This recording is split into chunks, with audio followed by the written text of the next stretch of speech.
শুভ সকাল আমার মিষ্টি বন্ধুরা। কালকে গেছিলাম একটু বাজারে, আর বাজার থেকে যখন ফিরে আসছিলাম দেখলাম একটা কাকু ভুট্টা পুড়িয়ে বিক্রি করছে।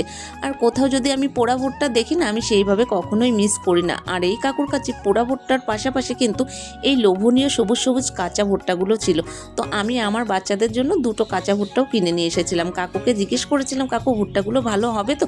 কাকু বলেছিল খারাপ হবে না। আর বাড়িতে নিয়ে এসে দেখো ছোলার পরে এর হাল কি!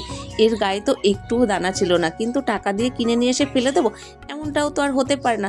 দেখি না ভুট্টাগুলো সিদ্ধ করে খাওয়া যায় কিনা। তো লবণ দিয়ে ভুট্টাগুলো প্রথমেই সিদ্ধ করে নিয়েছিলাম। আর আমি এই দুটো এনেছিলাম বিশেষ করে একটু চাট বানিয়ে দেবো বলে বাচ্চাদেরকে। তো যেহেতু এর গায়ে কোনো দানা নেই, তাই ভাবলাম যে একটু লবণ আর লঙ্কার গুঁড়ো আর সাথে একটু লেবু ছড়িয়ে ওদেরকে দেওয়া যাক। প্রথমে আমি এর ওপরে কিন্তু লবণ আর লঙ্কার গুঁড়ো ছড়িয়ে নিয়েছিলাম, আর ওপর দিয়ে একটু লেবুর রস ছড়িয়ে দিয়েছিলাম। আর সোনামাকে দিয়েছিলাম শুধু লবণ দিয়ে। সোনামা তো বেশ হাসছিল আর খাচ্ছিল। তো এটা ছোট বড় সবার জন্যই তো ভীষণই উপকারী, এই কথাটা তো আর নতুন করে আমি কি বলবো, তোমরা সবাই জানো।